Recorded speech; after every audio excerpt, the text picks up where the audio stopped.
to sleepy story facts, and welcome to this very special sleep story, one that has been made entirely for you, for this quiet moment, for the end of this day, whenever and wherever you are listening from. If you are in bed, you are exactly where you need to be. If you are on a couch wrapped in something soft, or resting somewhere still and dim, that is perfect too. There is no wrong way to be here tonight. All that matters is that you have arrived, that the busyness of the day is behind you now, and that for the next little while, the only thing you need to do is breathe and listen and allow yourself to slowly, gently, completely let go. So before we begin, take one slow breath in through your nose, hold it just for a moment, and then release it through your mouth in a long, quiet sigh. Let your shoulders drop with that exhale. Let your jaw soften. Let your hands rest open and loose at your sides or in your lap. You do not need to hold anything tonight. You do not need to figure anything out or solve any problems or remember anything important. All of that can wait. The night is long and soft, and it belongs entirely to you. This is your calming narration, your gentle bedtime story, your permission to sink deeply and fully into rest. Tonight's relaxing story is going to take you somewhere remarkable, somewhere that very few people ever get the chance to go in waking life, but somewhere that the sleeping mind can visit with ease and wonder. We are going underground, far beneath the surface of the earth, beyond the reach of sunlight and wind and noise and time. There exists a world of extraordinary stillness, a world of ancient stone and silent water, of crystalline formations that have been growing for thousands upon thousands of years, without anyone watching, without anyone needing to see them at all. These are the caves of the earth, the underground worlds, the quiet darkness that has existed long before cities and roads and voices and light. They are among the most peaceful places on this entire planet, and tonight, in this sleep story designed to help you fall asleep slowly and deeply, you are going to drift through them. There is nothing to be afraid of in the dark. We are entering together. This is a soft darkness, a warm and ancient darkness, the kind that wraps around you like a heavy blanket and tells your nervous system that it is safe to stop, to slow, to sleep. Imagine now that you are standing at the entrance of a cave. It is evening in the world above you. The sky behind you is turning that deep shade of indigo that comes just after the last light fades, when the stars are only beginning to appear, and the air carries that particular coolness that tells your body it is time to rest. There are trees around the cave entrance, their leaves perfectly still, not a breath of wind moving through them. The ground beneath your feet is soft with moss, thick and green and damp, cushioning each step as though the earth itself is asking you to move slowly. The cave entrance before you is not dramatic or sharp-edged. It is gentle and rounded, worn smooth by centuries of water and weather, wide enough to walk through comfortably. And from within it breathes a slow current of cool, mineral-scented air that touches your face like a sigh. You step inside. The stone walls on either side of you are cool to the touch, slightly rough under your fingertips, and as you run your hand along them, you can feel the faint texture of the rock, the history of millions of years compressed into every ridge and hollow. The light from outside falls away behind you gradually, not all at once, but in the way that sleep comes, in slow and gentle layers, the brightness dimming, the world above becoming quieter and more distant with every step you take deeper in. The temperature drops just slightly, just enough to feel soothing, like stepping into a shaded room on a warm afternoon. Your breathing slows without you asking it to. The cave is doing something to you already. This nighttime story is doing something to you, and that something is rest. Ahead of you, the passage opens into a wider space, and as your eyes adjust to the soft dimness, you begin to see the first shapes of the underground world emerging from the rock above. Long, slender formations hanging from the ceiling like frozen tears, each one built drop by drop over thousands of years of slow, patient water. Stalactites, science calls them, though tonight they are simply beautiful, simply quiet, simply here. And so are you. You move a little deeper now,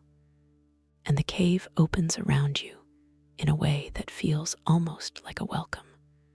like a slow exhale from the earth itself. The walls pulling back on either side to reveal a chamber that is wider and taller than you expected, its ceiling lost somewhere in the soft darkness above you. There's no wind here. There is no sound from the world above.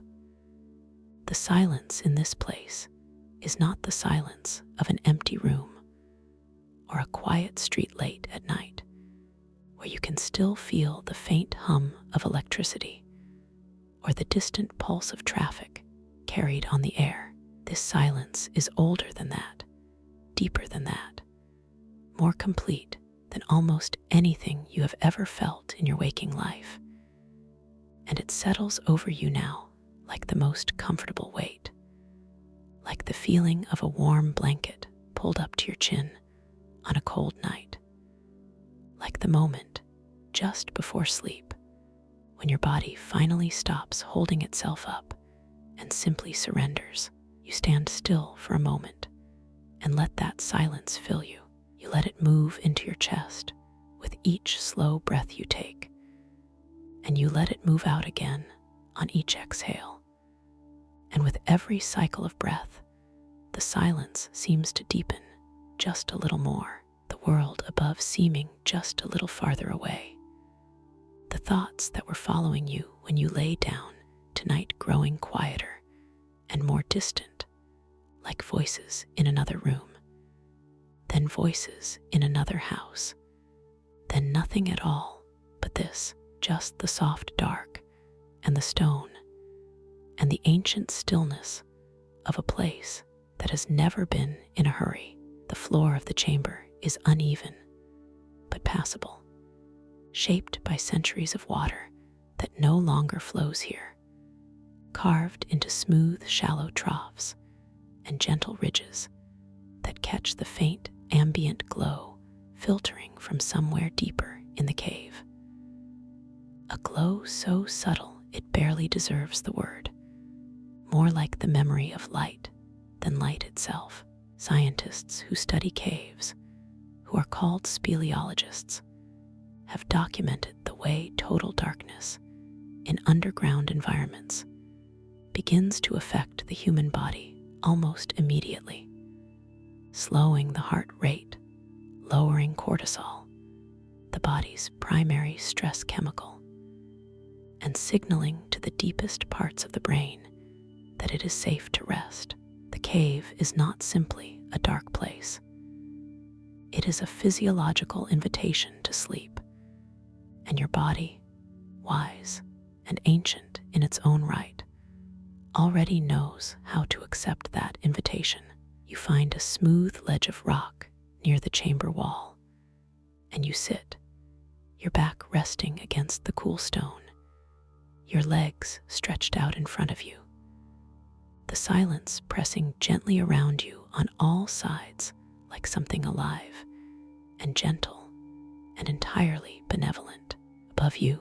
the stalactites you glimpsed near the entrance have multiplied, the ceiling here thick with them, each one a pale, slender column of calcium carbonate, built one microscopic layer at a time by water carrying dissolved minerals down through the rock from the surface far above. The slowest of them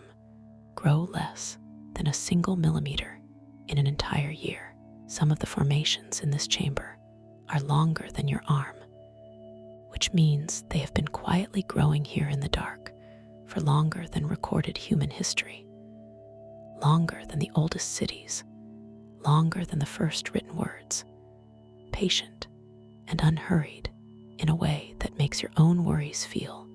very small and very temporary, which they are, and which is in this moment a deeply comforting thing to know. You look at one stalactite directly above you, and you trace its length with your eyes from the ceiling where it begins as a faint ring of mineral deposit, down along its smooth, tapered body to the very tip where a single droplet of water is gathering with extraordinary slowness, swelling over minutes rather than seconds, catching the faint glow of the chamber and holding it like a tiny lens before it finally releases and falls. A sound so small and so pure that it barely reaches your ears. A sound like the cave breathing, like the earth marking time in the only way that truly matters. One quiet drop at a time. There is a name for what you are experiencing in this nighttime story, in this soft and wordless surrender to the underground world. It is called the restorative effect of natural darkness. And researchers studying sleep and the circadian rhythm have found that environments of complete or near complete darkness trigger the pineal gland to release melatonin, the body's own sleep signal, more rapidly and more completely than almost any other condition. The cave is, in this sense, the most natural sleep environment the human body has ever known. Older than beds, older than shelter, older than fire, and your nervous system recognizes it in a place beneath thought and language, in the quiet animal part of you that has always known how to find rest when the darkness is deep enough and the silence is safe. You rest against the cool stone of the chamber wall and let your eyes close for a moment, not because there is nothing to see, but because the darkness here is so complete and so gentle that closing your eyes and keeping them open feels like almost exactly the same thing. A soft and seamless boundary between the waking world and the dreaming one, and you find that your body is already beginning to make that crossing on its own, slowly, willingly, without any effort from you at all. Your breathing has settled into a rhythm that is slower than it was when you first lay down tonight, slower than it was when you stepped inside the cave entrance. And with each exhale, you feel a little more of the day releasing from your muscles, from your shoulders, from the small, tight places behind your eyes, and along your jaw that you perhaps did not even realize you were holding until just now, when the silence of this underground world made it possible to notice them and let them go from somewhere deeper in the cave, carried on the still, cool air like a whisper from another time. You begin to hear something. It is not loud. It is not sudden. It arrives the way all the best things in this relaxing story arrive, gradually, gently, without announcement. A soft and continuous murmuring that your ears take a moment to recognize. settle into with immediate comfort. It is water somewhere beneath you and ahead of you, moving through passages in the rock that were carved not by tools or hands, but by centuries upon centuries of slow, patient dissolution. There is an underground river, and its sound reaches you here in the chamber as something barely more than a whisper. A low, continuous threading of sound that is at once completely natural and completely mesmerizing, the kind of sound that the human nervous system has been calmed by for as long as human beings have existed. The sound of water moving over stone in the dark. You rise slowly from your ledge and follow the sound deeper into the cave, your feet finding the path without effort, the floor smooth and cool beneath you, the ceiling above you still hung with its patient stalactites, each one continuing its imperceptible growth, entirely indifferent to your passing, entirely absorbed in its own millennium-long project of becoming. The passage narrows slightly as you move through it, the walls closer on either side now, and there is something deeply comforting about that closeness.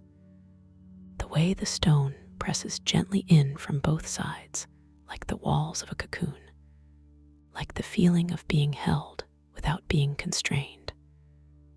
The way the best sleep feels when your body is finally warm enough and still enough, and the weight of the blankets is exactly right. The sound of the water grows a little clearer as you walk, still soft, still slow, but more present now, more dimensional. And when the passage opens again into a second chamber, you stop at the threshold and simply take in what is before you. The underground river runs along the far edge of the chamber, not wide, perhaps no more than a few meters across, but dark and mirror smooth in the places where it runs slow, and faintly luminous where it moves over shallow stone shelves and catches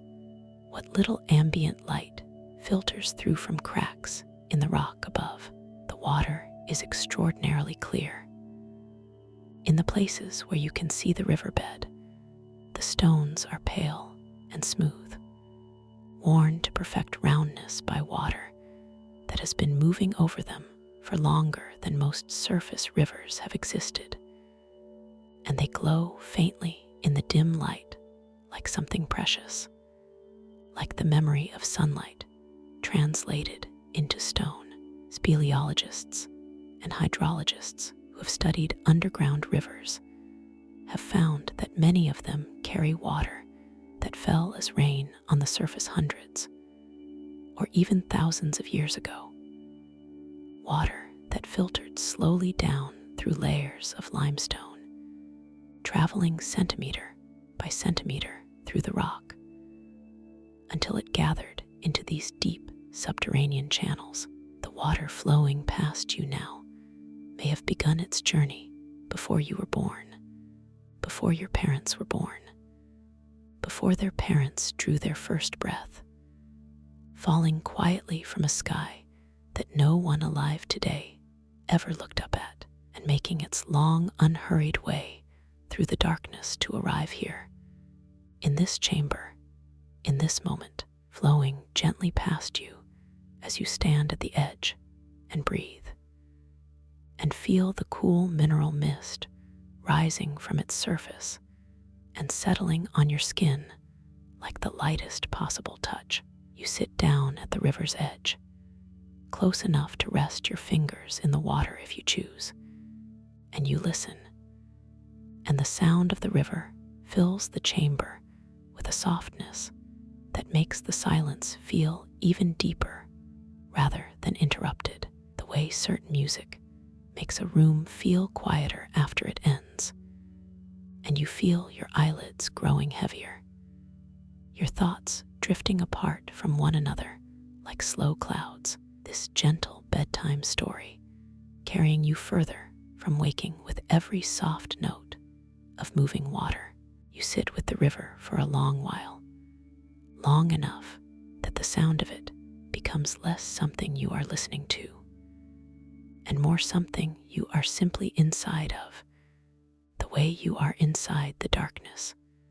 the way you are inside the silence, the way you are inside this calming narration that is carrying you, breath by breath and word by word, further from the surface world and deeper into the kind of rest that your body has been waiting for since long before you lay down tonight. The cool air moves almost imperceptibly around you, a circulation so gentle it can barely be called a breeze, more like the cave breathing,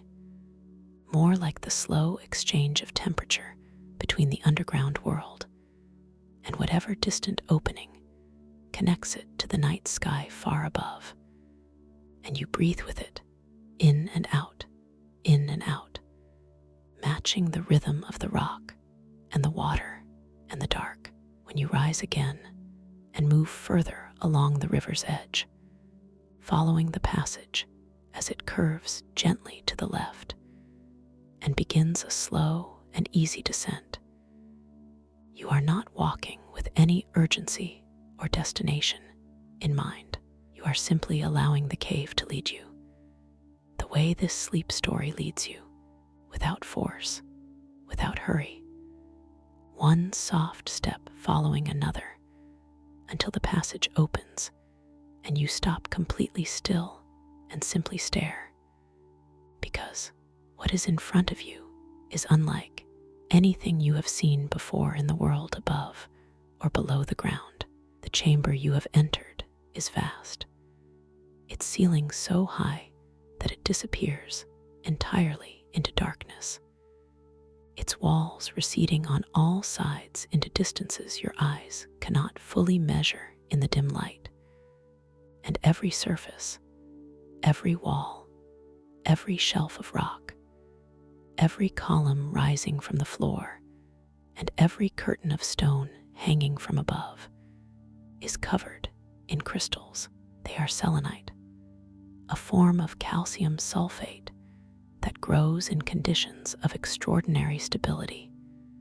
conditions where the temperature never shifts, where the humidity remains constant, where nothing disturbs the slow and perfect chemistry of mineral deposition over geological time. And they are enormous, some of the columns rising taller than a house,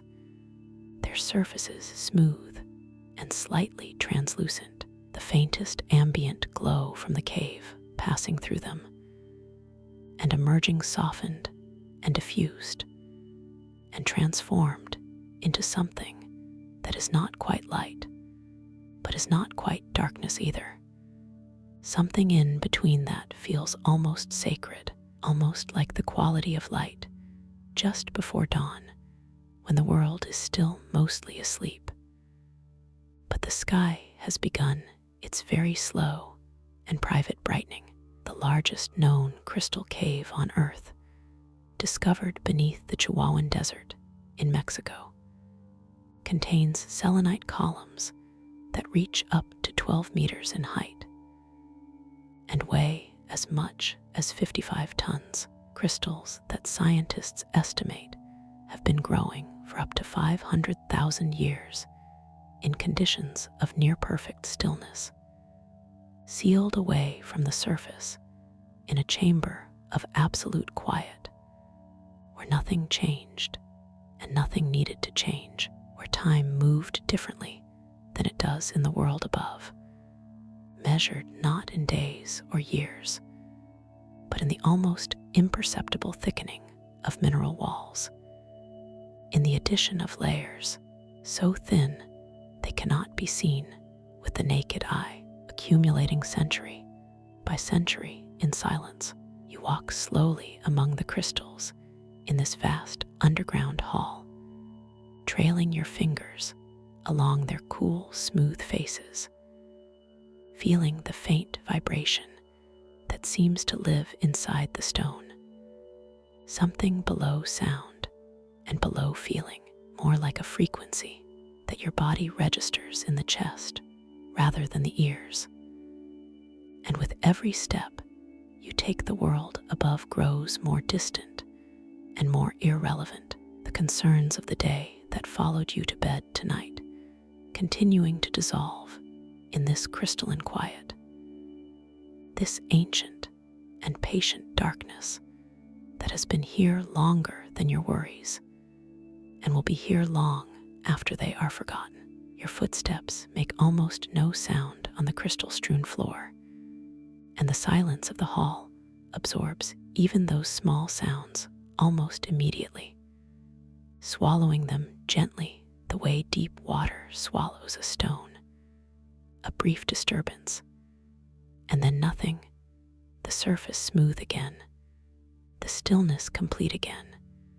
the 10,000 years of accumulated quiet restored without effort or delay. You find a place between two great crystal columns where the floor is smooth and flat, and you lower yourself down and lie back, the stone cool and faintly yielding beneath you in the way that only the most ancient rock can feel, as though it has been worn by so much time that even its hardness has taken on a quality of softness. And above you,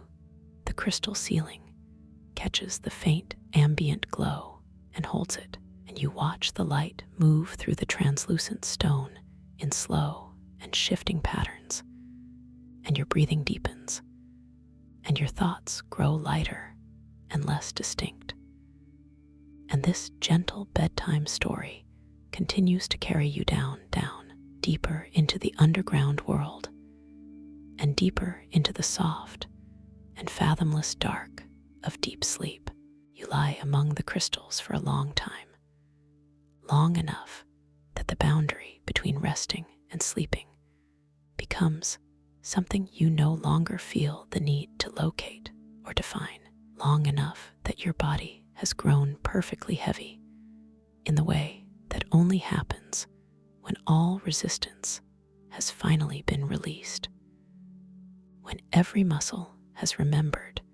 that it does not need to hold you up right now, that the stone beneath you is doing that the earth itself is doing that, and all you are required to do is breathe and be still and allow this relaxing story to continue carrying you through the underground world at whatever pace the darkness and the silence decide is right. When you eventually rise and move on, it is not because anything is asking you to hurry, but simply because the cave ahead is calling in that wordless way that deep places call, a pull that is less a sound and more a feeling, a gentle curiosity that your half-sleeping mind follows the way.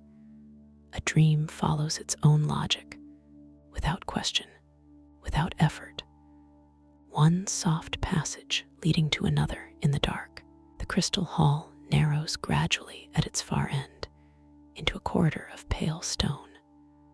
the walls close and smooth on either side, the floor sloping very gently downward, and the air here carries something new, a faint sweetness layered beneath the mineral coolness, something almost organic, something alive. And with it comes the first hint of what waits in the chamber ahead, a faint blue-green shimmer at the very edge of your vision, so subtle at first that you wonder if your eyes are simply inventing light in the absence of it, the way eyes sometimes do when the darkness has been complete for long enough. But as you move closer, the shimmer strengthens, not into brightness, never into anything that could be called bright, but into a soft and steady constellation of cold living light that covers the ceiling of the next chamber from one edge to the other, in a display so quietly extraordinary that you stop at the threshold and hold your breath without meaning to, simply because breathing feels too loud for what you're seeing. The ceiling above you is covered in glowworms, thousands upon thousands of them, each one a tiny bioluminescent larva spinning delicate silken threads that hang down into the air below like the finest possible curtains of living light, each thread tipped with small droplets that catch and multiply the cold blue glow until the entire ceiling resembles nothing so much as a clear night sky seen from a hilltop far from any city, a galaxy of soft and patient stars reflected in perfectly still water. And you are lying beneath it, inside it, held by it in this nighttime story that was made entirely for moments like this one. The glowworms that create this light belong to a species found in cave systems in New Zealand and Australia, known to science as arachnocampa, and their bioluminescence is not decorative, not intended for any audience, but is instead a fishing strategy of extraordinary patience and elegance. The glow attracting tiny flying insects that are drawn upward toward what they perceive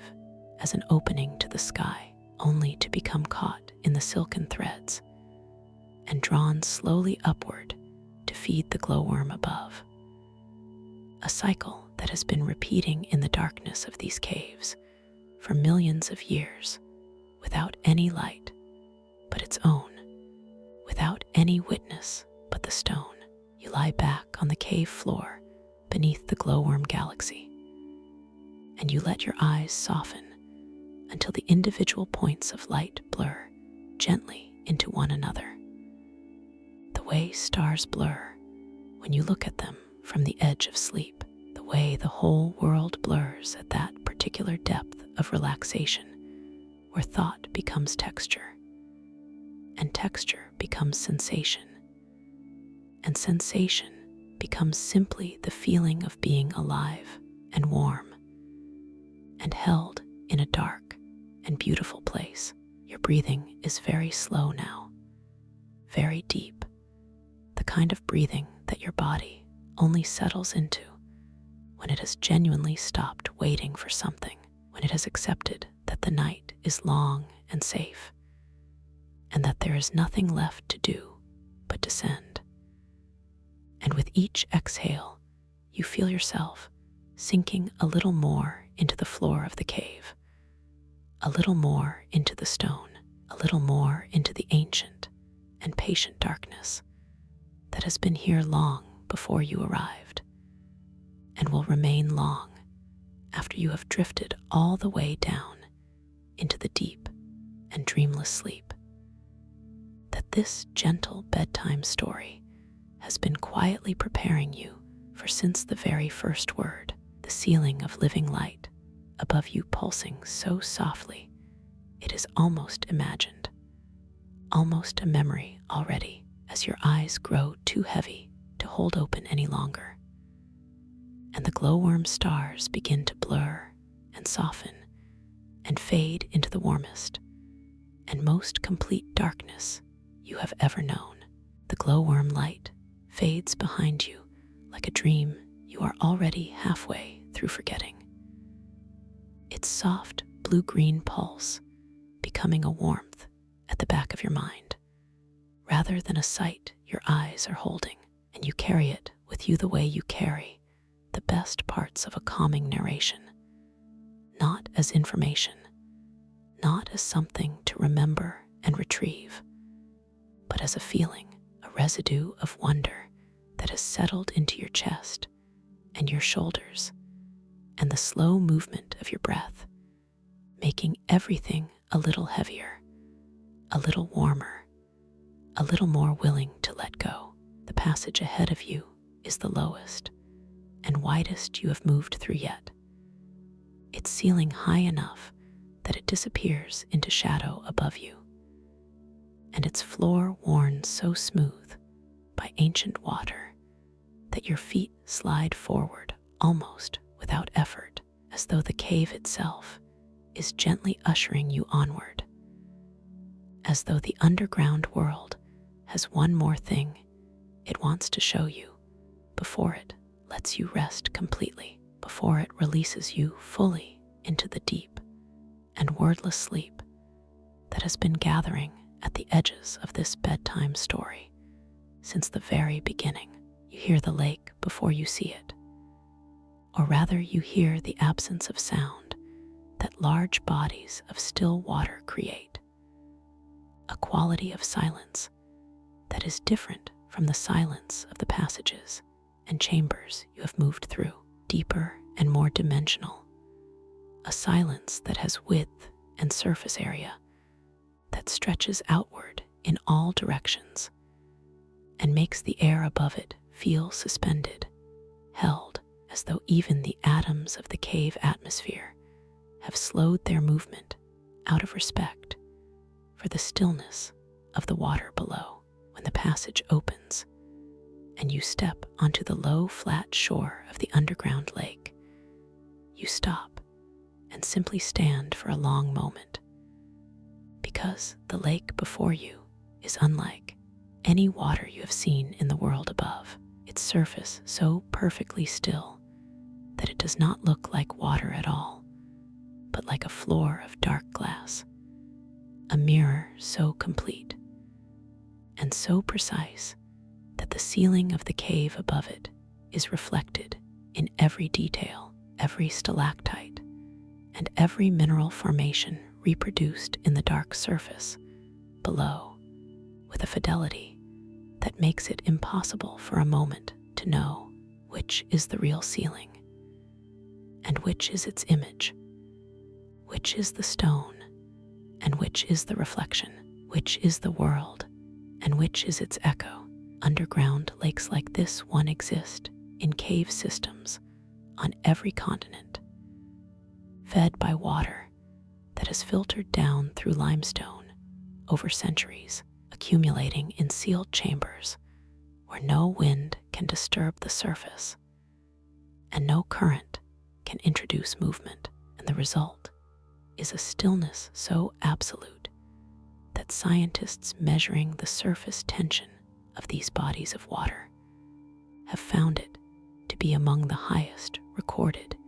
in any natural freshwater environment on Earth. The water molecules at the surface clinging to one another with a patience and a cohesion that mirrors the patience of everything in this underground world. Everything that grows and forms and exists down here in the dark, without urgency, without deadline, without any relationship to time as the surface world understands it. You lower yourself to sit at the very edge of the lake, your legs crossed, your hands resting loosely in your lap, and you look out across the mirror surface and you breathe. And the reflection of the cave ceiling breathes with you, shifting almost imperceptibly with each expansion of your chest. The surface of the water so sensitive that your breath alone at this distance is enough to send the finest possible ripples moving outward from the shore, each one a perfect circle, expanding slowly until it fades back into glass. A record of your presence so delicate and so temporary that it is gone almost before it has fully formed, the lake returning to its mirror perfection with a patience that asks nothing of you and judges nothing about you, that simply receives whatever small disturbance you bring, and then returns to stillness as it has been returning to stillness for thousands of years before you arrived. There is a particular quality to the air above this lake that your lungs recognize, even if your mind has not yet found words for it, a coolness and a purity that comes from water that has been sealed underground long enough to leave behind everything that was ever suspended in it. Every particle and every impurity settled slowly to the bottom over centuries, until what remains at the surface is something close to elemental water. Water in its most patient and distilled form, and breathing it in this deep quiet of this sleep story feels like drinking something the body has always needed, like a rest so complete it reaches beneath sleep itself into something older and more fundamental, the kind of restoration that the body remembers from long before it knew what restoration was called. You sit beside the mirror lake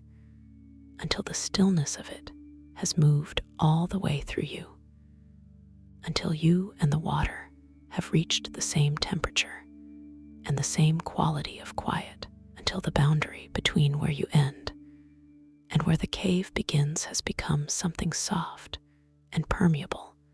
and no longer important to maintain. And then you rise slowly, slowly, with the kind of unhurried movement that belongs only to the very deepest states of rest, the kind of movement that your body makes when it has stopped performing wakefulness and has simply begun to exist inside the present moment without commentary or effort. You follow the shore of the lake along its left edge, where the stone curves inward, and a smaller passage opens in the cave wall at roughly the height of your shoulder, not narrow enough to cause any difficulty, but intimate enough that you instinctively slow your breath as you step through it, ducking slightly under the lip of the opening and emerging into a small alcove that the cave seems to have set aside from the rest of itself. A quiet room within a quiet world, its walls curving inward on all sides in smooth, unbroken arcs of pale, cream-colored limestone that seem to hold the faint, ambient glow of the cave the way a cupped hand holds water, gently, completely, without spilling a drop. The floor of the alcove is covered in cave pearls, and you lower yourself carefully to your knees to look at them more closely,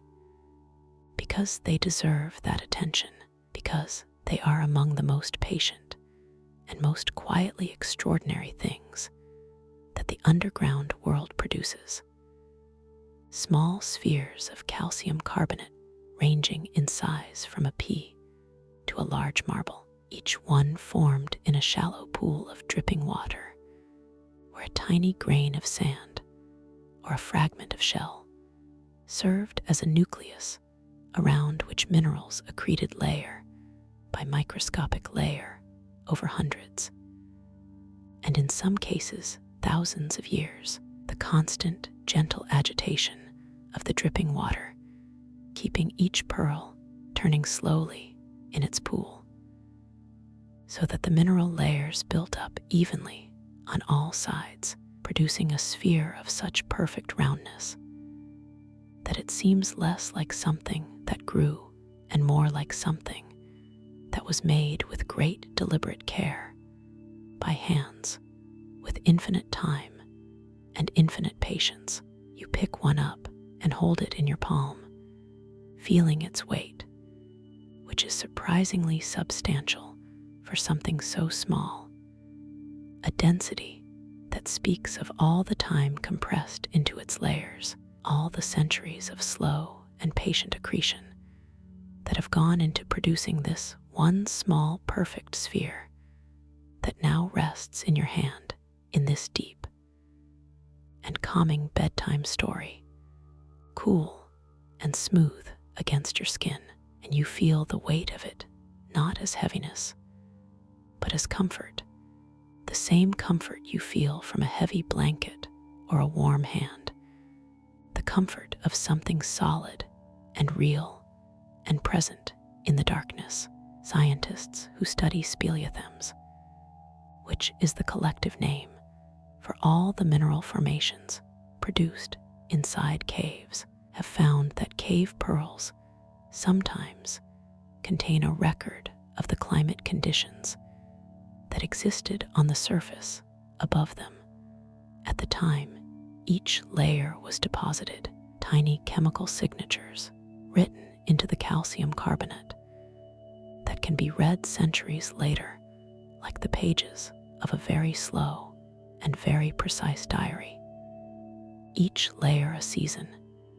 each season a sentence, the whole pearl a story of weather and water and time, told in a language of molecules that most human eyes will never see and most human hands will never hold. You set the pearl back carefully in its shallow pool and watch it settle. And you watch the pool itself, the way the water in it is perfectly transparent, the way the pearls at the bottom glow faintly through it, the way a single drop falls from the ceiling above at an interval so long that you lose track of waiting for it, and simply rest in the space between one drop and the next, which is its own kind of meditation, its own kind of sleep, the body learning from the cave to release its grip on the need for things to happen, to simply inhabit the interval, to live in the space between one moment and the next, without filling that space with thought or effort or anticipation. Your eyes are very heavy now, heavier than they have been at any point in this gentle nighttime story, and the alcove around you is warm in a way that the larger chambers were not, a warmth that seems to come from the stone itself, from the accumulated slow heat of the earth's interior, radiating upward through millions of years of rock, a warmth so deep and so constant that it feels less like temperature and more like intention, less like physics, and more like the cave deciding that you have come far enough and rest far enough, and that this small pearl-floored alcove with its curving cream walls and its single dripping ceiling and its faint and patient glow is exactly the right place for you to finally, completely, and without any remaining resistance, close your eyes close, and the alcove holds you in its warmth and its quiet. The cave purls beneath you smooth and cool against your palms, the single drip from the ceiling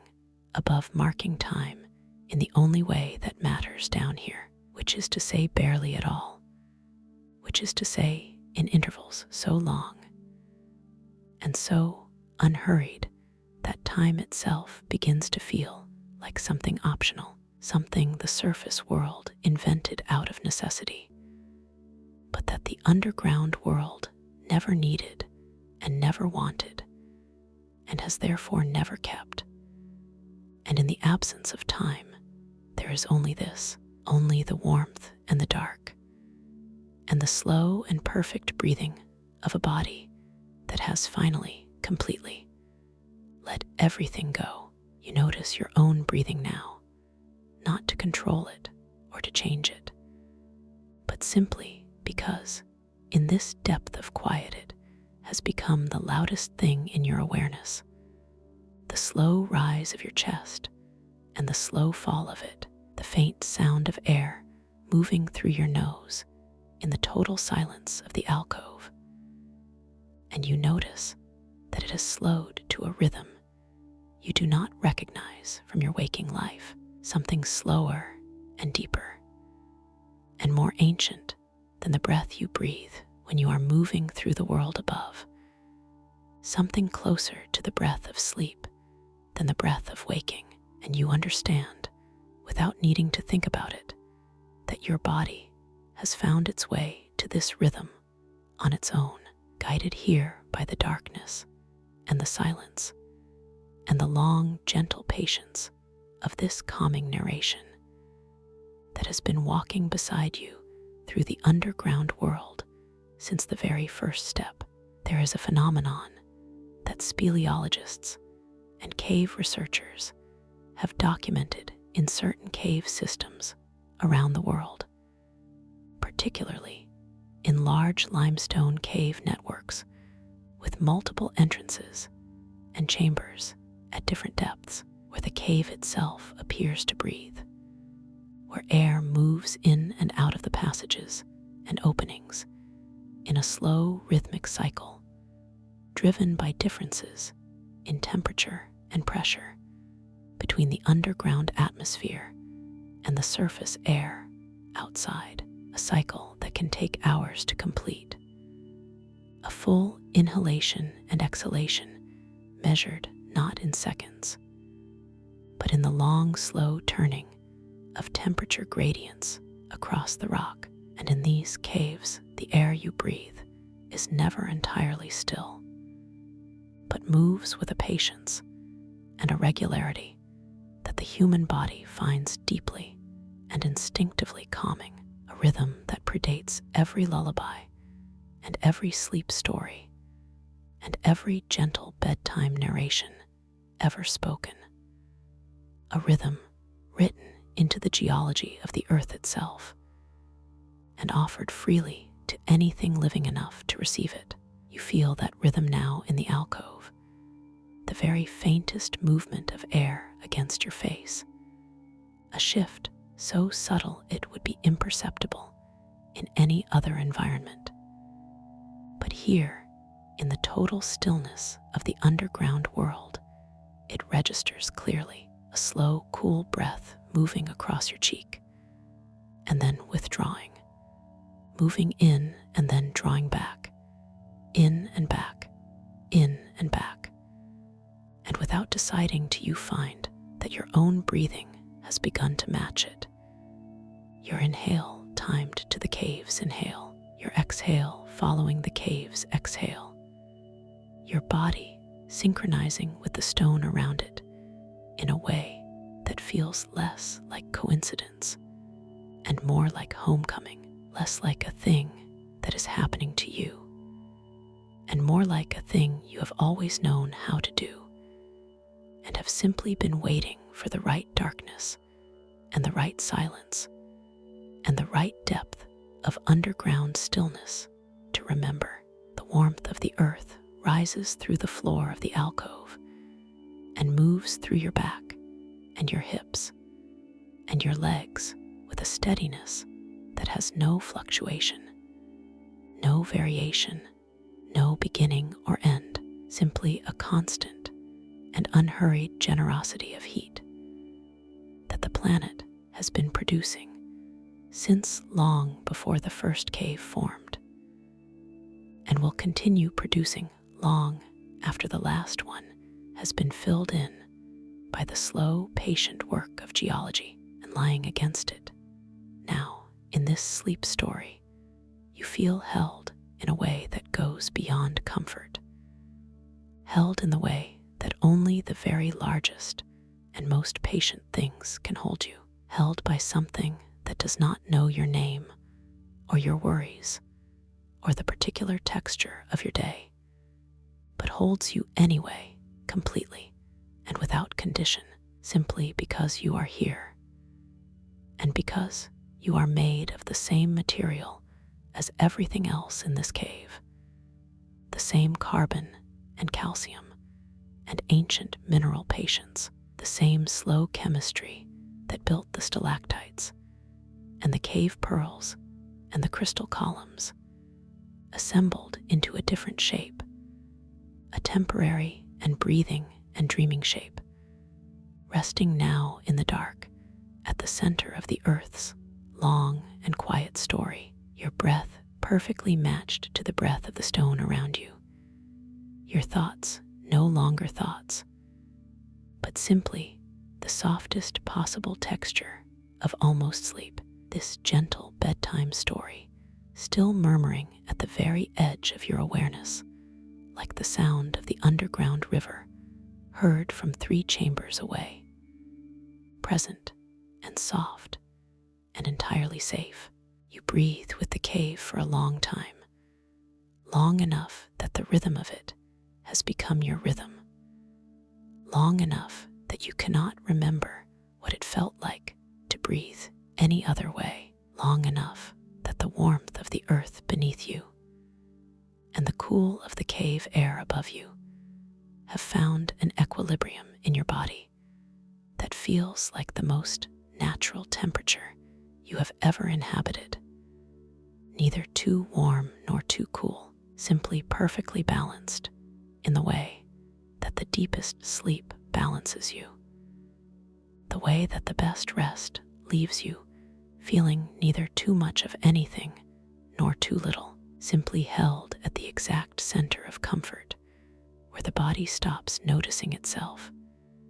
and the mind stops producing anything worth holding on to, and the whole complicated apparatus of being a person in the world above quietly and gratefully goes offline. When you open your eyes again, it is not because you intend to, not because anything has called you back from the edge of sleep where you have been resting so beautifully, but simply because the cave has something more to show you, something it has been growing in the dark for longer than you can easily imagine. And the knowing of it reaches you not as a sound or a light, but as a feeling, the same gentle, wordless pull that has been guiding you through the underground world since you first stepped through the entrance with the indigo sky at your back and the moss soft beneath your feet. You sit up slowly and let your eyes adjust, and what you see on the walls of the alcove around you, which you did not notice before in your arrival and your settling, and your long communion with the cave pearls and the breathing rhythm of the stone, are formations that speleologists call cave coral, though they have nothing to do with the ocean and everything to do with the particular genius of water and mineral and time working together in a space too small and too dark for anything but patience. Cave coral grows in irregular, rounded clusters on the walls and ceilings of limestone caves, each cluster a knobbed and branching formation of calcium carbonate that has accumulated around a nucleus of slightly different mineral composition, the water seeping through the rock, depositing its dissolved minerals in concentric layers that build outward in all directions without the directional guidance of gravity, producing shapes that are neither stalactite nor stalagmite, but something altogether rounder and more organic, something that looks at first like a frozen sea creature, and then like a cluster of tiny moons, and then like nothing so much as the pure abstract product of a process that has never been asked to look like anything at all, and has therefore produced something more interesting than intention could have managed. The cave coral on the walls of the alcove ranges in color from pure white to the palest possible cream, to a soft, warm amber, where iron minerals have been incorporated into the calcium layers, and in the faint, ambient glow of the cave, these colors shift and deepen as you move your gaze across them, the white formations catching the light and returning it gently, the amber ones absorbing it and holding it in a way that makes them seem to glow from within. And the overall effect is of walls that are alive in some very slow and very mineral sense of the word. Alive the way a coral reef is alive, alive the way a crystal is alive, alive in the sense that they are still growing, still adding their imperceptible layers, still becoming whatever they will eventually become in 10,000 or 100,000 years,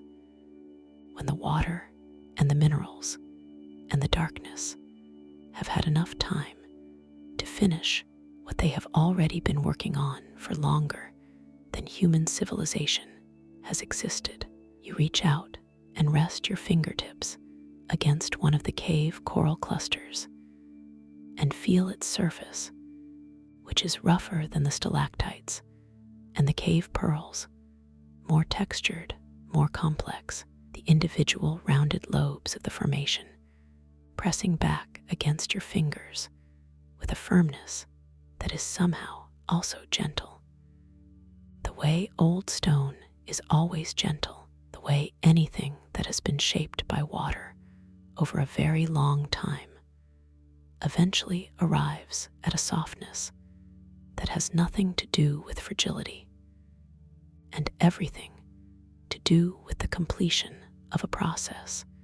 that was never in a hurry to begin with, and the touch of it moves through your fingertips and into your hand and up your arm and into your chest in this deep and calming sleep story, adding one more layer of sensation to the accumulated comfort of the underground world, one more reason for your body to release, one more invitation from the cave to let the last remaining thread of wakefulness go, to stop holding the boundary between sleep and not sleep, and simply allow the crossing to happen the way water crosses from one chamber to the next, without drama, without announcement, flowing naturally through whatever opening presents itself in the dark. Your fingertips rest against the cave coral, and the texture of it holds your attention in the way that only the simplest and most immediate sensations can hold attention at this depth of relaxation, which is to say, without effort, without the need to think about what you are feeling or to translate it into language or memory. Simply the direct and unmediated experience of cool roughness against warm skin, of mineral patience meeting human tiredness, of the underground world offering itself to your senses, one quiet surface at a time. And you sit with that contact for a long while in this gentle bedtime story, neither moving toward sleep nor pulling back from it, simply existing at the threshold of it, the way the cave exists at the threshold of the surface world, belonging to both and to neither, a place between places, a stillness between stillnesses, a darkness that contains within it every possible dream. There comes a moment, soft and unannounced, when you feel against the back of your neck a movement of air so faint that you would not have noticed it an hour ago in the world above, where the air is always moving with the business of weather and wind and human breath, and the turning of the planet through its seasons. But here, in the absolute quiet of the cave alcove, it is as distinct and as present as a whispered word, a cool and gentle current that has found its way from somewhere deep in the cave system, from passages and chambers that you have not visited and may never visit, from the furthest and most ancient reaches of the underground world, where the rock is oldest and the dark is most complete. This is the cave wind, which is what speleologists call the movement of air through cave systems, driven by the slow equalization of temperature and pressure between different parts of the underground network, a process that takes place over hours and sometimes over days, a breath so long and so deep that a single inhale of the cave might last from dawn to dusk on the surface above, and a single exhale might carry through the night and into the following morning, the whole cave system rising and falling in a respiratory cycle, tied not to the the needs of any living thing, but to the turning of the earth and the shifting of the seasons and the long, slow conversation between the underground atmosphere and the sky. You turn your face toward the cave wind and let it move across your cheeks and your forehead and the soft skin of your eyelids. And it carries with it a scent that is unlike anything in the world above, a deep mineral sweetness that contains within it the essence of every chamber and every passage and every formation it has moved through on its way to you. A little of the crystal hall, a little of the mirror lake, a little of the glowworm chamber and the underground river, all of it distilled into this single cool current of underground air that reaches you now in this calming narration, like a gift from the entire cave system, like the underground world exhaling everything it is directly into your awareness. The sound of the cave wind in the passages beyond the alcove is the softest possible sound, a sound below what most people would call sound, more like a vibration felt in the bones of the inner ear than a noise processed by the conscious mind, a frequency that sits just at the lower edge of human hearing, where sound and feeling become the same thing, and your body receives it not as information, but as comfort, not as something to understand, but as something to dissolve into, the way you dissolve into the best moments of a deep and restorative sleep, the way the boundaries of the self become temporarily unnecessary, and you are simply part of the larger dark, simply one more thing the cave is breathing through, simply the most temporary and the most grateful of all the formations the underground world contains. Your eyes have closed again without your noticing, and the cave wind moves across your face in its long, slow rhythm, and the cave coral beneath your fingertips continues its imperceptible growth, and somewhere in the passages behind you, the underground river murmurs its ancient murmur, and somewhere above you, the glowworms pulse their cold blue light in the dark, and somewhere in the crystal hall, the selenite columns stand in their 500,000-year silence. And all of it is here with you. All of it is part of this nighttime story that was made to carry you down and down and down into the deepest and most restoring sleep. And the cave wind moves in, and the cave wind moves out, and your breath moves with it, and the darkness is complete, and you are held, and you are still,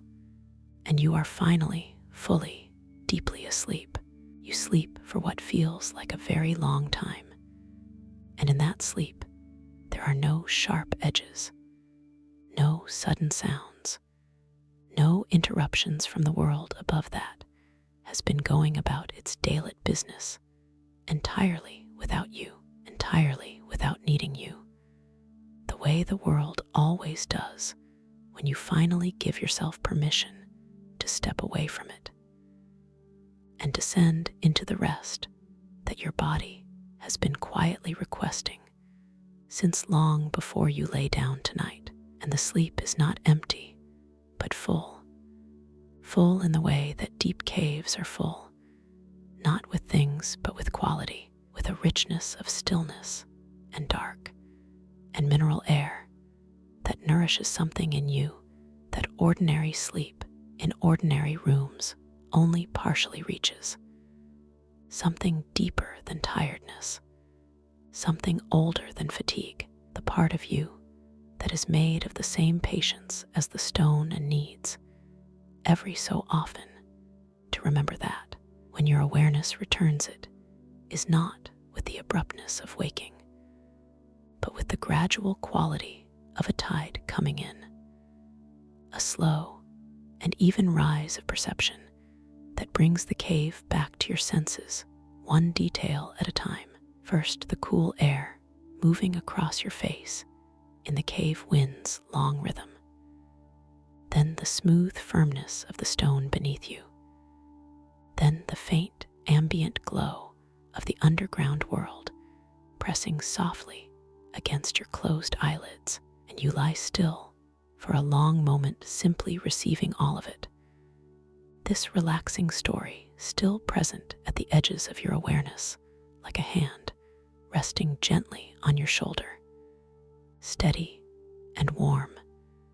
and entirely unhurried. You follow the cave wind when you rise, allowing it to guide you in the way that all the best things in the underground world guide you, not with instruction, but with invitation, a cool current leading you out of the alcove and along a passage that slopes gently downward in a long, easy curve. The walls here smoother than any you have passed through before, polished to an almost glassy finish by water that once flowed through this passage in great seasonal volumes, but has long since found another route through the rock, leaving behind these walls of extraordinary smoothness that your fingers trail across as you walk, feeling the history of the water in the surface of the stone, the way every curve and every hollow tells the story of a current that once moved here with purpose and patience and has now been immortalized in the rock it shaped. The passage opens onto a series of terraces that descend one below another, like the widest and most gentle staircase you have ever seen. Each terrace, a shallow rimstone pool of pale cream-colored flowstone, the stone itself formed by the same process that builds stalactites and cave pearls and cave coral, water carrying dissolved calcium carbonate spreading across a surface and depositing its mineral load in thin successive layers that accumulate over centuries into these broad, smooth shelves of stone, each one slightly different in color and texture from the ones above and below it, recording in their layered structure the particular chemistry of the water that formed them and the particular conditions of the cave at the time each layer was deposited. A geological diary written in calcium and time. The pools in the Rimstone Terraces hold water that is perfectly still and perfectly clear, shallow enough that you can see every detail of the flowstone floor beneath the surface. The pale stone rippled and textured like frozen cream, like something that was once liquid and moving and has been caught at the precise moment of its stillest and most beautiful configuration. And the water above it magnifies these textures slightly, making them appear both closer and more intricate than they would seem in air, adding a quality of dreamlike clarity to everything you look at in this deep and calming bedtime story, a clarity that belongs to the underground world's particular gift of removing everything unnecessary and leaving only what is most essentially itself. You step down from one terrace to the next with great care and great slowness, the flowstone warm and slightly rough beneath your bare feet. Each pool you pass through shallow enough to walk in without effort, the water cool against your skin and so clear that it barely registers as wet, simply a slightly different quality of contact between your feet and the stone. And with each terrace you descend, you feel yourself going deeper, not only into the cave, but into the quality of rest that the cave produces. deeper into the particular piece of a place where nothing is urgent, and nothing is temporary, and nothing needs to be anything other than exactly what it is. And your breathing follows you down terrace by terrace, growing slower and longer, and more complete with each step. This gentle nighttime story still murmuring at the very softest edge of your awareness, patient as flowstone, steady as the cave wind, as present and as quiet as the deepest dark. You reach the last of the Flowstone Terraces and step out of its shallow pool onto a floor of dry and level stone. And you stand for a moment, letting the cool air of the deeper cave move around your feet and your ankles, feeling the slight difference in temperature between the water you have just walked through and the air that receives you on the other side. A difference so small it is more like a memory of sensation than a sensation itself, the way the best transitions in the deepest sleep move you from one state to another so smoothly that you only know you have crossed a threshold by looking back and noticing where you were. And you look back now at the terraces, rising one above another in their pale and patient beauty, and you feel a gratitude for them that has no particular object and no particular cause, simply the gratitude that arises in a body that has been cared for, in a mind that has been given something beautiful to rest against. And then you turn back to the passage ahead, and you follow it further, always deeper, this relaxing sleep story carrying you forward with the same unhurried certainty that the cave wind carries the scent of distant chambers to wherever you happen to be resting. The passage narrows and the ceiling lowers, and you move through it in a slight crouch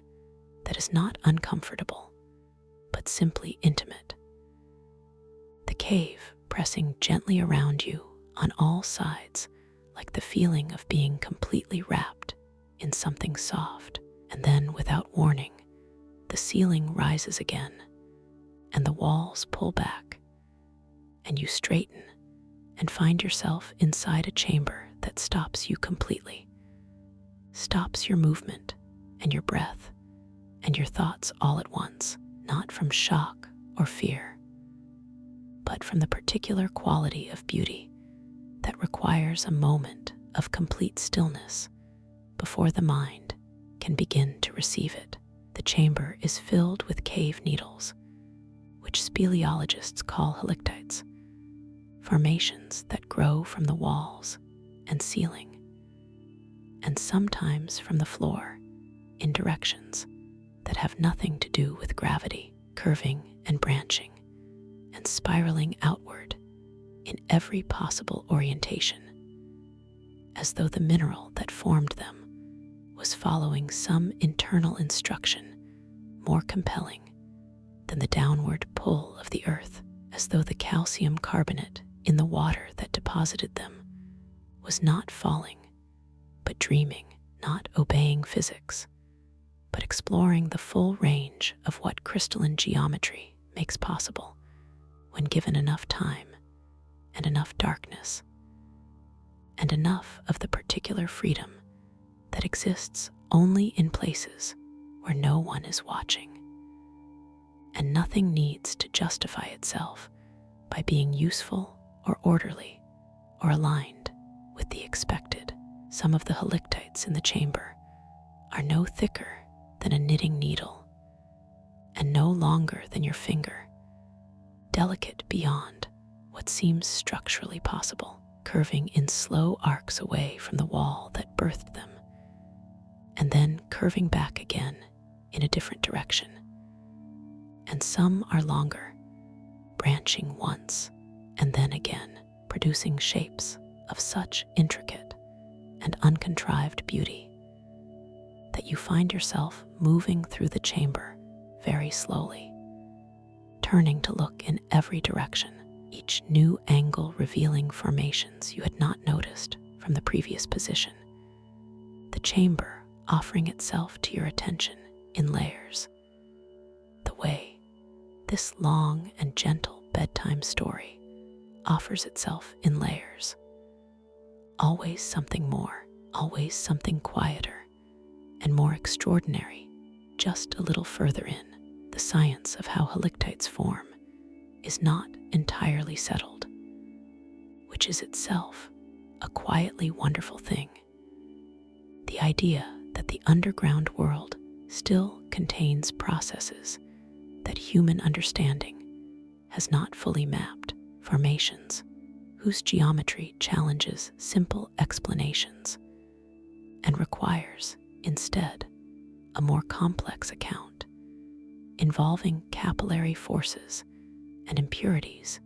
in the mineral water and micro-variations in the porosity of the cave walls, all of it adding up to these impossible-seeming needles of stone growing sideways and upward, and in long, graceful spirals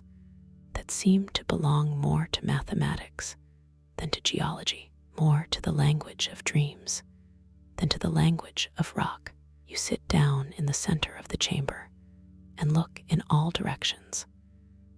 and the halictites surround you like the most intricate and most patient art installation the world has ever produced, every piece of it made in the dark, without an audience, every piece of it complete in itself, and complete in relation to every other piece. And you breathe very slowly in the middle of all that impossible geometry, in this deep and calming nighttime story that has brought you here to this precise center of stillness. And the cave needles hold their impossible angles all around you, and the darkness holds them, and the silence holds the darkness, and you are held inside all of it, perfectly still, perfectly quiet, perfectly and completely at rest. You reach the last of the Flowstone Terraces and step out of its shallow pool onto a floor of dry and level stone. And you stand for a moment, letting the cool air of the deeper cave move around your feet and your ankles, feeling the slight difference in temperature between the water you have just walked through and the air that receives you on the other side. A difference so small it is more like a memory of sensation than a sensation itself. The way the best transitions in the deepest sleep move you from one state to another so smoothly that you only know you have crossed a threshold by looking back and noticing where you were. And you look back now at the terraces rising one above another in their pale and patient beauty, and you feel a gratitude for them that has no particular object and no particular cause, simply the gratitude that arises in a body that has been cared for, in a mind that has been given something beautiful to rest against. And then you turn back to the passage ahead, and you follow it further, always deeper, this relaxing sleep story carrying you forward with the same unhurried certainty that the cave wind carries the scent of distant chambers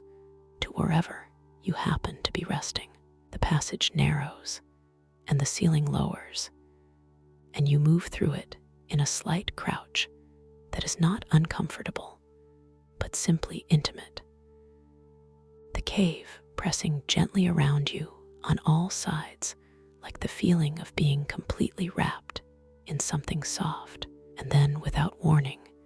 the ceiling rises again, and the walls pull back, and you straighten and find yourself inside a chamber that stops you completely, stops your movement and your breath and your thoughts all at once. not from shock or fear, but from the particular quality of beauty that requires a moment of complete stillness before the mind can begin to receive it. The chamber is filled with cave needles, which speleologists call halictites,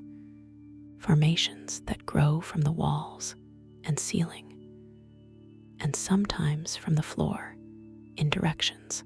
that have nothing to do with gravity, curving and branching and spiraling outward in every possible orientation, as though the mineral that formed them was following some internal instruction more compelling than the downward pull of the earth, as though the calcium carbonate in the water that deposited them was not falling, but dreaming, not obeying physics, but exploring the full range of what crystalline geometry makes possible when given enough time and enough darkness, and enough of the particular freedom that exists only in places where no one is watching. And nothing needs to justify itself by being useful or orderly or aligned with the expected. Some of the halictites in the chamber are no thicker than a knitting needle and no longer than your finger, delicate beyond what seems structurally possible, curving in slow arcs away from the wall that birthed them, and then curving back again in a different direction. And some are longer, branching once and then again, producing shapes of such intricate and uncontrived beauty that you find yourself moving through the chamber very slowly, turning to look in every direction, each new angle revealing formations you had not noticed from the previous position. The chamber offering itself to your attention in layers, the way this long and gentle bedtime story offers itself in layers. Always something more, always something quieter and more extraordinary, just a little further in. The science of how halictites form is not entirely settled, which is itself a quietly wonderful thing. The idea that the underground world still contains processes that human understanding has not fully mapped, formations whose geometry challenges simple explanations and requires, instead, a more complex account involving capillary forces and impurities in the mineral water and microvariations in the porosity of the cave walls, all of it adding up to these impossible-seeming needles of stone growing sideways and upward, and in long, graceful spirals that seem to belong more to mathematics than to geology, more to the language of dreams than to the language of rock. You sit down in the center of the chamber and look in all directions, and the halictites surround you like the most intricate and most patient art installation the world has ever produced, every piece of it made in the dark without an audience, every piece of it complete in itself and complete in relation to every other piece. And you breathe very slowly in the middle of all that impossible geometry in this deep and calming nighttime story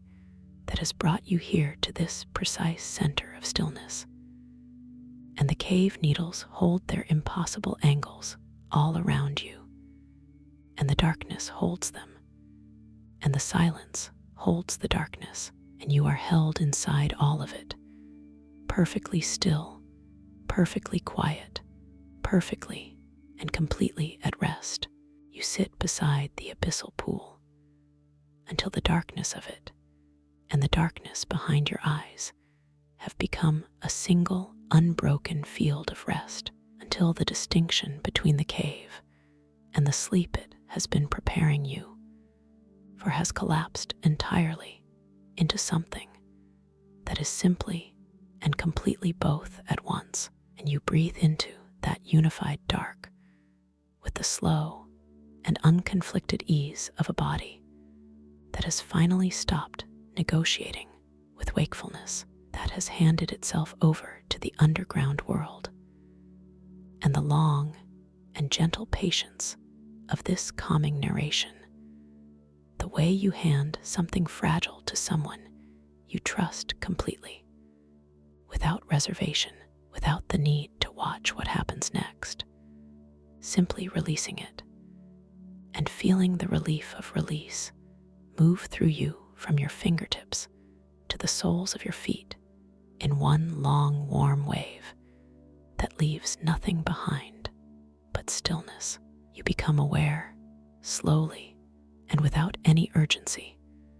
of something on the wall beside you that you have not noticed until now, not because it is hidden, but because it requires a particular quality of attention to see, the kind of attention that only becomes available when everything louder and more insistent has finally quieted, when the eyes have adjusted not just to the darkness, but to the particular language the darkness speaks. And what you see on the wall in the faint ambient glow of the cave chamber is a formation so delicate that the word delicate does not come close to describing it. A growth of cave silk, which speleologists also call moonmilk, a substance that forms on the walls and ceilings of certain limestone caves when particular species of bacteria and fungi interact with the calcium carbonate of the rock over very long periods of time, producing a coating that is neither stone nor water nor living tissue in any conventional sense, but something between all three, a soft and slightly yielding substance of extraordinary fineness that covers the wall in smooth, continuous curves of pure white, absorbing the ambient light of the cave and returning it as the gentlest possible glow, a glow so soft it barely deserves the word, and yet so present that it gives the wall the quality of something that is very quietly and very patiently illuminated from within. You reach out and touch the cave silk with the very tips of your fingers, and the sensation is unlike anything the surface world has ever offered your sense of touch. Softer than moss, softer than the finest fabric, softer than anything that has been produced by a process with edges and intentions and a designed outcome. Because cave silk has no edges and no intentions and no outcome that it is trying to produce. It is simply the result of an interaction between living things too small to see and the minerals of the rock they inhabit, playing out over centuries in the dark without any awareness of beauty, and producing beauty anyway, the most incidental and the most complete beauty, the kind that exists for no one and therefore exists for everyone who is patient enough and quiet enough and deep enough underground to find it. The coolness of the cave silk against your fingertips moves into your hand and becomes something warmer than its temperature suggests. The way the deepest comfort always contains a quality of warmth that has nothing to do with heat, and you rest your whole palm flat against the wall and feel the cave silk beneath it and feel through it the faint and imperceptible vibration of the rock behind it. The same deep frequency you felt in the crystal hall, the same subaudible note that the earth hums to itself in the places where it is oldest and most itself. And your body receives that frequency now not as sound and not as feeling, but as a kind of permission, the most ancient and the most unconditional permission. The permission to stop, to rest, to be exactly as heavy and as still and as deeply sleeping as you are, to need nothing and to hold nothing, and to be simply here in this deep and quiet bedtime story, your palm against the cave silk, and the cave silk against the rock, and the rock resting in the earth, and the earth turning slowly in the dark of space, with the same patience that the cave has been teaching you since the moment you stepped through its entrance, with the indigo sky behind you and the moss beneath your feet, patient as crystal, patient as flowstone, patient as the water that has been moving through limestone for longer than you can hold in your mind. And now your eyes are closed, and your breathing is a long and barely perceptible movement of the chest, and your palm rests against the softest thing the earth has ever made. And the cave holds you, and the dark holds the cave, and everything is exactly and completely and permanently at rest. Your palm rests against the cave silk, and the cave silk rests against the rock, and the rock rests in the earth, and you rest in all of it, layered into the underground world like one more stratum of patient and unhurried material, like something that has always been here and has only just now remembered that fact. And the remembering of it moves through you not as a thought, but as a physical sensation, a settling, a final and complete releasing of the last small tension you did not know you were still carrying, the one that lives just beneath the breastbone and keeps a tiny vigil through even the deepest rest, the one that is always half listening for something, always half ready to respond to a demand that never comes. And now, even that last small, watchful thing has gone quiet, folded itself away into the warmth of the earth and the cool of the cave silk and the long and patient dark of this deep and gentle nighttime story. And what remains is simply you, simply breathing, simply here. The cave wind finds you again, moving across the back of your neck in its long, slow rhythm, and it carries something new in its current tonight, a quality of resonance that you feel before you hear it, a low and barely audible vibration that seems to come from everywhere at once, from the walls and the floor and the ceiling and the abyssal pool behind you and the passage ahead, from the entire cave system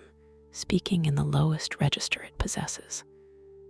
a sound so deep it is almost below the threshold of hearing, and yet so present that your whole chest cavity receives it, like a bowl receiving water, filling slowly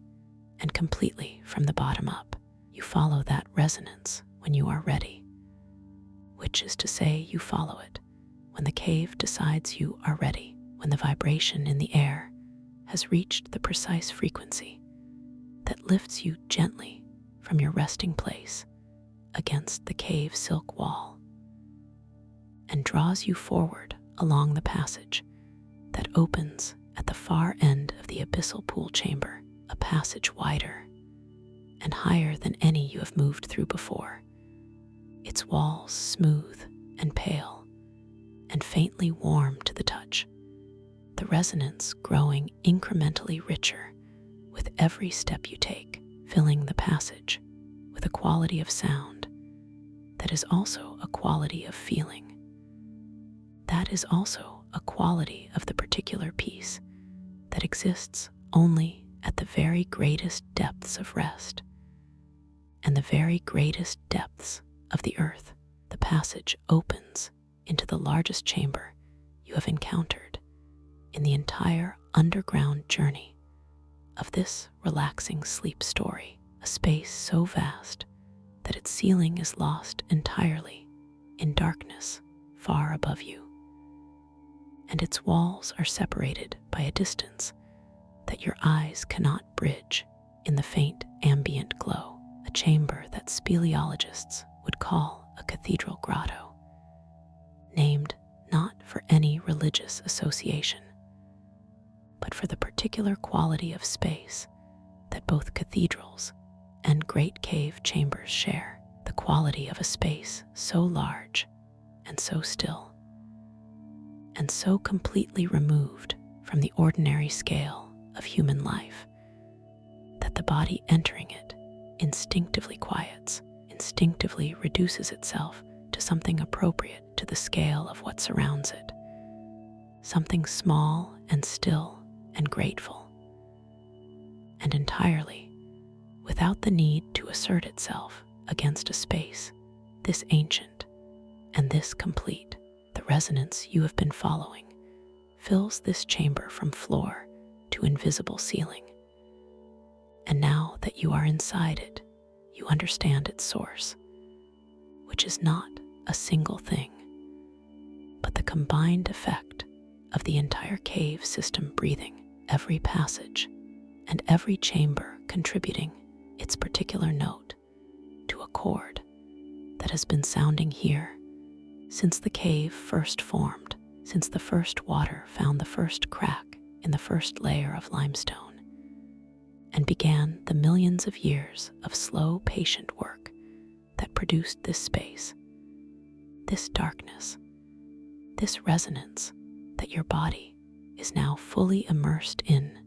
and fully receiving, every cell of you vibrating at the frequency of the sleeping earth, every atom of you participating in the long and continuous hum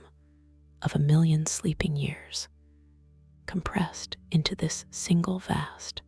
and quiet chamber. You lie down on the floor of the cathedral grotto, and the stone beneath you is the smoothest stone you have felt in the entire cave, worn by water and time to a surface that receives your body with something close to tenderness. And above you, the invisible ceiling holds its darkness with a completeness that is also a generosity, a darkness so total and so soft that it feels like a gift, specifically prepared for eyes that are already closing, for a mind that is already more than halfway into the deep and restorative sleep that this gentle bedtime story has been building toward since the very first word. And the resonance of the cave moves through you, and the darkness covers you, and the stone holds you, and the earth breathes around you, and you are sleeping. You are deeply and completely sleeping in the most ancient and the most patient and the most quietly extraordinary bedroom the world has ever offered to anyone who was tired enough and still enough and trusting enough to accept it. You sleep on the floor of the cathedral grotto for a duration that has no name in the surface world, no unit of measurement adequate to the quality of rest that the deepest cave chambers produce in a body that has surrendered itself completely to the underground world's particular and ancient hospitality. And when your awareness returns, it is not the abrupt return of ordinary waking, but something more like the slow brightening of a cave chamber, when a distant opening to the surface catches the first angle of a new season's light, a change so gradual and so gentle that you cannot identify the moment it began, can only look back after a while and notice that something has shifted, that the darkness behind your eyes has become fractionally less complete, that your body has moved from the deepest stratum of sleep to a slightly higher one without losing any of the warmth and the stillness. and the profound sense of being held that the Cathedral Grotto has been providing through the long and patient hours of your rest. The resonance of the cave is still present in your chest when you rise, humming at its low and ancient frequency in the bones of your sternum and the soft tissue between your ribs, and you carry it with you as you move through the far passage of the Cathedral Grotto, a passage that opens at its eastern wall in a long horizontal cleft in the limestone, just wide enough to walk through comfortably, its ceiling low and its floor level, the walls on either side pressing close in that intimate and comforting way that the narrower passages of the underground world have, the way that makes the body feel held rather than confined, wrapped rather than restricted, and you move through it with the easy, unhurried pace of someone who has nowhere to be and no measure of time to be thereby. This gentle, calming narration, still present at the very edge of your awareness, like the sound of the underground river, heard from many chambers away. The passage releases you into a space that stops you as completely as the halictite chamber stopped you and the crystal hall stopped you, though what stops you here is not the visual complexity of 1,000 impossible formations or the translucent grandeur of selenite columns, but something almost the opposite, a simplicity so complete and so deliberate that it takes your breath away in the same manner. A chamber whose floor is covered from wall to wall in stalagmites of a single height and a single pale color, rising from the stone like a vast and silent forest of columns, each one between 1 and 2 meters tall, each one the same smooth, creamy white as old bone or warm ivory, each one slightly different from its neighbors in the particular curve of its taper and the individual texture of its surface, but collectively producing an impression of absolute and breathtaking uniformity, a stone forest grown in the dark over hundreds of thousands of years, without any sky above it, and without any wind to move through it, and without any seasons to mark the passage of its growing. You move into the stone forest slowly, stepping between the stalagmites with care, your hands trailing from one smooth column to the next, feeling the subtle differences in texture and temperature between them, each one slightly cooler or slightly warmer than the last depending on its proximity to a seeping water source or a pocket of cave air, each one building its particular character from the specific chemistry of the water that formed it and the specific history of the centuries it has been growing through. And moving among them feels like moving through a library of geological time, each column a volume in a collection too vast and too slow to read in any single lifetime, but available nonetheless to anyone willing to be still enough and quiet enough and deep enough underground to run their fingers along its spine. The silence in the stone forest is different from the silence of the other chambers, thicker and more layered, the columns themselves acting as absorbers of sound, the space between them collecting the quiet and holding it in pockets of absolute stillness that you pass through one by one as you move deeper into the formation.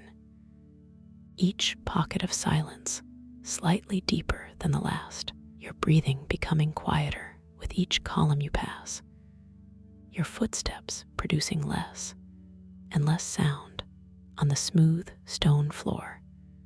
as though the forest is gradually teaching you its own way of existing, its own way of being present without disturbance,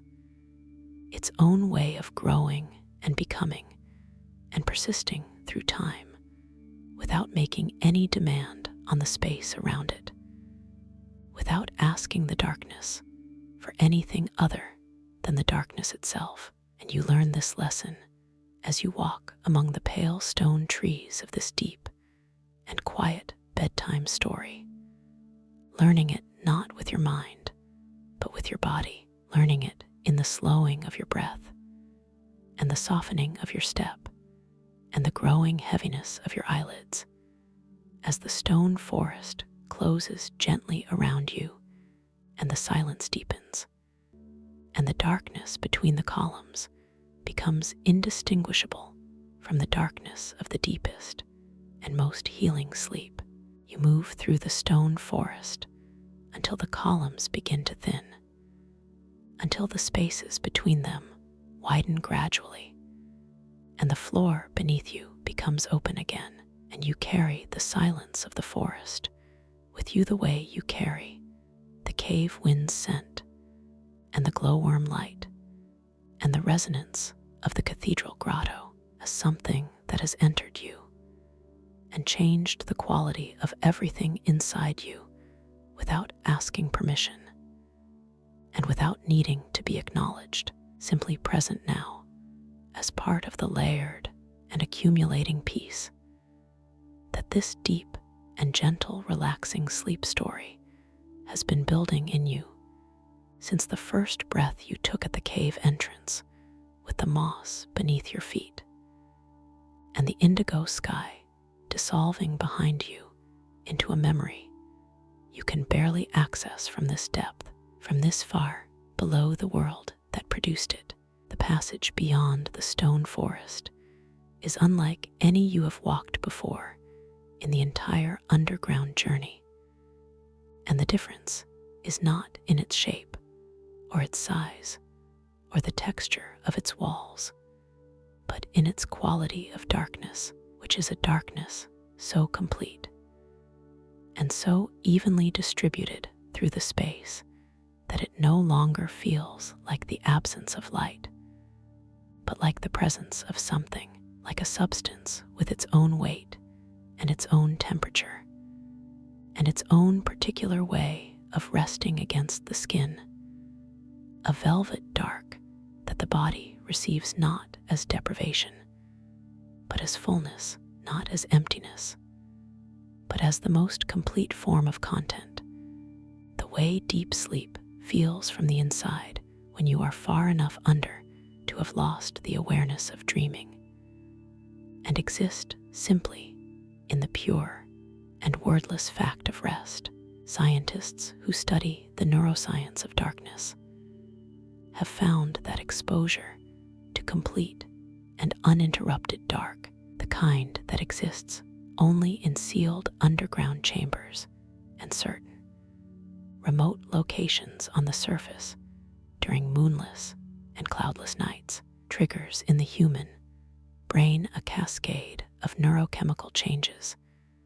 that go beyond the simple release of melatonin,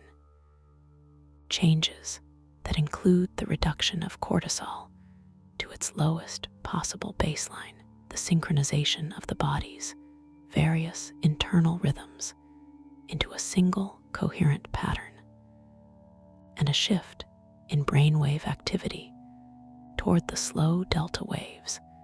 that characterize the deepest and most restorative stages of sleep, the stages during which the body conducts its most fundamental repairs, the stages that leave you feeling in the morning not simply rested, but renewed, not simply less tired, but more completely yourself. And you are in that darkness now, in this calming bedtime story, moving through it with the slow and boneless ease of someone already more asleep than awake. Your feet finding the passage floor without needing your eyes, your body navigating the underground world by something older and more reliable than sight, the The passage widens as you walk, and the ceiling rises until both have dissolved entirely into the dark around you. And you understand, without needing to see it, that you have entered another chamber, though this one has no particular formation to offer you. No stalactites or crystals or cave pearls or halictites. Simply the chamber itself, simply the space and the dark, and the velvet weight of beautiful nothingness, pressing gently and completely against every surface of you. And this absence of particular beauty is itself the most particular beauty the cave has yet offered, the understanding arriving in your body rather than your mind that the underground world does not need to be decorated to be extraordinary, that the stone and the dark and the silence are sufficient, have always been sufficient, are in fact everything, are in fact the original and fundamental offering that the earth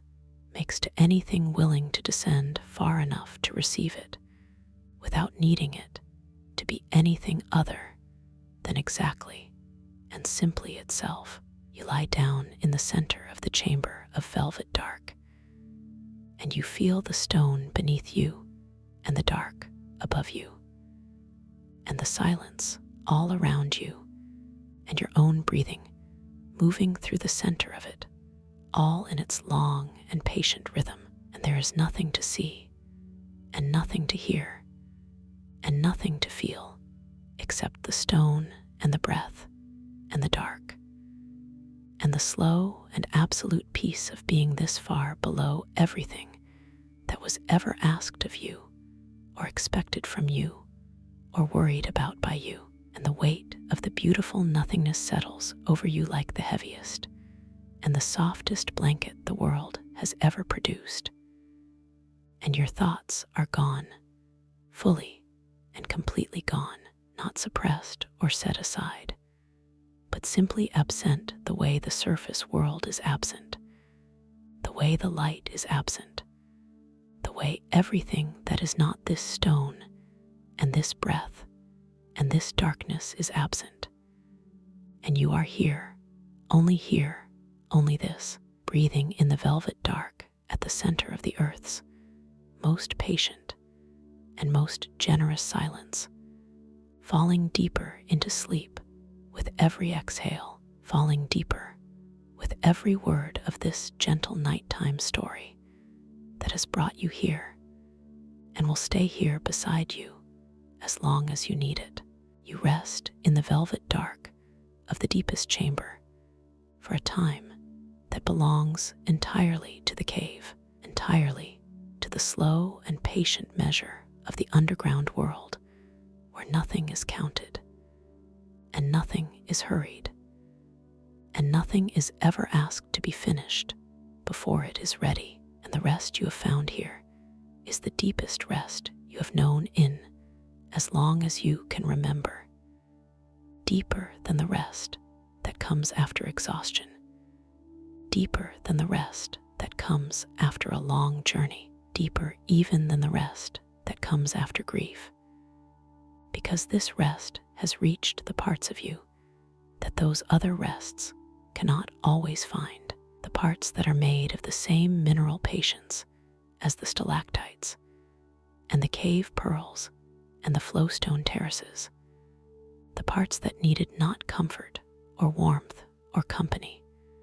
but simply this, simply the darkness and the silence, and the weight of the earth resting above you through 1,000 meters of ancient and indifferent and entirely benevolent stone. And now, very slowly, very gently, the way the first imperceptible warmth of spring moves through frozen ground weeks before any surface sign of it appears, something begins to change in the quality of the dark around you. Not a lightening, not a brightening, nothing so definite or so sudden as that. Simply a very slight and very gradual shift in the texture of the air, a softening of the velvet darkness into something marginally less complete, a change so slow that you would not notice it if you were not already so deeply rested that your senses have become extraordinarily fine, attuned to differences that the busy waking mind would never register, and you understand without words that the cave is beginning, in its own slow and unhurried way, to carry you back, not to the surface, not yet, not all the way, but upward through the layers of your own rest, in the same gradual way that you descended through them, one soft stratum at a time. The cave releasing you as slowly and as gently as it received you. The velvet dark thins by degrees as your awareness rises through the deepest levels of sleep toward the slightly higher ones. And as it thins, you become aware again of the stone beneath you, of the cool and even temperature of the air, of the faint and ancient resonance of the Cathedral Grotto, still humming at the very lowest edge of your perception, like a note held on an instrument too large to see. And these sensations arrive not as interruptions to your rest, but as additions to it, as the cave adding texture back to the darkness, one quiet layer at a time, the stone forest appearing somewhere at the edge of your inner awareness, with its pale columns standing in their 100,000-year silence, the abyssal pool resting in its sealed chamber with its surface undisturbed and its depths unmeasured, the cave silk glowing its soft white glow against the wall, the helictites holding their impossible angles in the dark, the Flowstone Terraces descending in their patient cream-colored steps, the mirror lake reflecting its perfect and inverted ceiling, the glowworm galaxy pulsing its cold blue light in the sealed chamber far above, the crystal hall standing in its 500,000-year silence, with its selenite columns catching and diffusing the faint ambient glow. And all of it is yours now. All of it has become part of the interior landscape of your rest, part of the underground world that this deep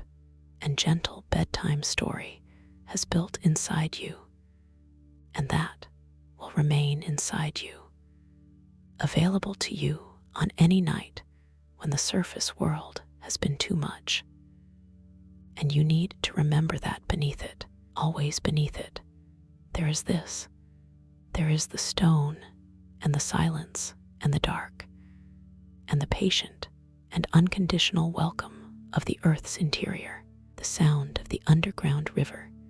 reaches you now from somewhere above. It's soft and continuous, murmur the first sound you heard in the cave, and the last sound you will carry with you as your awareness continues its slow and gentle ascent through the layers of your own deep sleep. And it is the most comforting sound in the world right now, the sound of water that has been moving through the dark for longer than anyone living can account for, moving without urgency, moving without destination, moving simply because water moves and the stone allows it, and the darkness holds them both, and you breathe with the sound of it, in and out, long and slow and complete. And this is where the story rests, not ends, because the cave does not end, and the dark does not end, and the silence does not end, and neither does the rest you have found here tonight in this sleep story made entirely for you, for this moment, for the soft and sacred space between one breath and the next, where you are held, and you are warm, and you are sleeping. and the underground world continues its slow and beautiful work all around you. And everything, every single thing, is exactly and completely and permanently at peace.